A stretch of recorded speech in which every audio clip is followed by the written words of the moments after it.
Saturday, on a Ryanair flight from Dublin to Ibiza, the plane is diverted to Paris Beauvais because of disruption in the cabin. 3 passengers are removed and detained by police. The incident causing Ryanair to renew calls for curbs on the sale of alcohol in airports, including a 2 will do limit and a complete prohibition on the sale of alcohol before 10 a.m. That general call extended specifically to Dublin Airport following that incident at the weekend. Dublin Airport Authority says the move would be highly draconian. Before we came on air, I spoke to Eoghan Corry, editor of Travel Extra, and asked him about proposals by Ryanair for alcohol bans to be put in place in airports. Ryanair is a huge airline with about 120 million passengers a year, and they have commented in the past that drink-related incidents that cause diversions have emanated largely from the British market and not from the other markets where they operate. They have very big presences like Spain and Italy.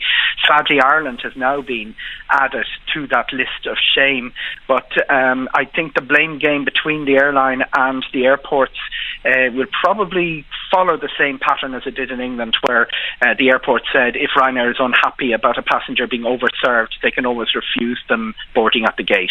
What's your view as the editor of Travel Extra in terms of whether it's a good idea for airports to be opening their bars and serving alcohol from first thing to intending passengers? It is a tradition that the holidays begin before you get on the aircraft. People drinking to excess is sadly something that happens quite a good deal, particularly on some of the Spanish routes. And my experience is that there's a high level of tolerance by both the airport and the airlines for this. They do give passengers a good deal of leeway on this. I do think that the bottom line is that if you do not bring your own alcohol on board and open it, and when prevented from doing so by the cabin crew attempt to do so again, that seems to have been the line that was crossed in this instance, and there is pretty much a zero tolerance if you bring alcohol on board from duty free, because it means the cabin crew cannot monitor the amount of drink that's being served. They tend to be quite tolerant of passengers who drink too much, but in this case the line was crossed. But presumably many people will assume that airports and indeed airlines make considerable money from the sale of alcohol either on board or at their bars in airports. Is there an argument for a greater level of temperance on both sides, or is the status quo sufficiently well policed in your view? It's a very arbitrary thing. Some airlines are more tolerant than others. There are some airlines that do not allow alcohol to be served at all. I think it reaches a point where when they look at the number of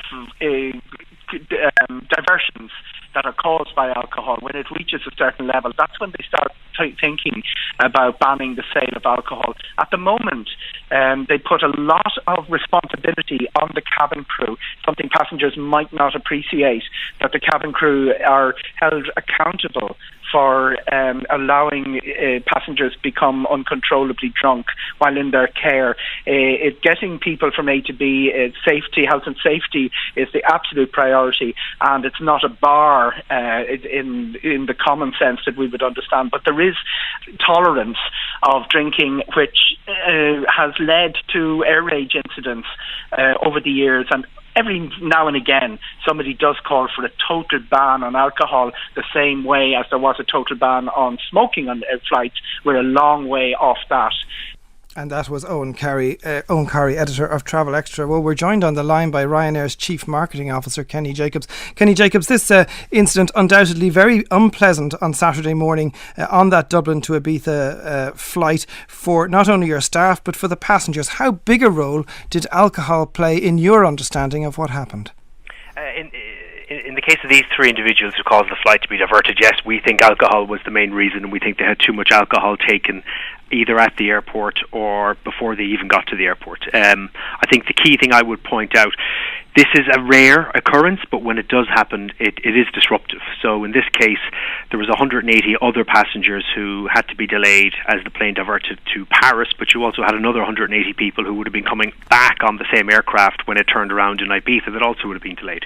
I think generally Irish airports, Irish consumers do demonstrate their own good degree of common sense, and this is very rare at Irish airports, I'm happy to say, but it's around this time of year that you see particularly groups of young people going to places like Ibiza and Alicante where they just have a few drinks too many. What's making it worse and could make it worse this summer is that it's going to be a summer of great disruptions and delays caused by air traffic control shortages and delays. That means there's about 1 in 5 flights is going to have a significant delay. What's happening in the airports, as well as people buying alcohol early in the morning, is that unfortunately people may be spending 6 to 8 hours at an airport this summer waiting for their delayed flight. What some people are choosing to do is spend that time in the bar, and that's a bad choice to make. Okay, well, Ryanair, of course, you do have a long history with the DAA, the Dublin Airport Authority, which runs Dublin Airport, with business rows in the past, but you're telling them this morning that they've got to stop selling alcohol before 10 a.m, and if they are selling alcohol at all, 2 will do. Yeah, and I think that's probably the biggest change. You know, everyone at Dublin Airport and other airports, you have to use your boarding pass if you want to go to any one of the retail outlets. Just make the rule that you have to use your boarding pass if you want to buy drinks, and 2 drinks should be enough. And generally, the vast majority of customers will be very happy with that. As I said, it takes only a small number of people to drink too much, and then you disrupt a larger number. But that rule, more than anything else, is the type of common sense rule, and the technology is already there. You know, Dublin Airport could choose to do that from the start of next week. Of course, perhaps alcohol being a lucrative sales item in airports, also a lucrative sales item in the cabin for companies like Ryanair. Is there a little bit of a pot calling the kettle black here? In other words, how readily do you serve alcohol on the planes to people whom perhaps you oughtn't to?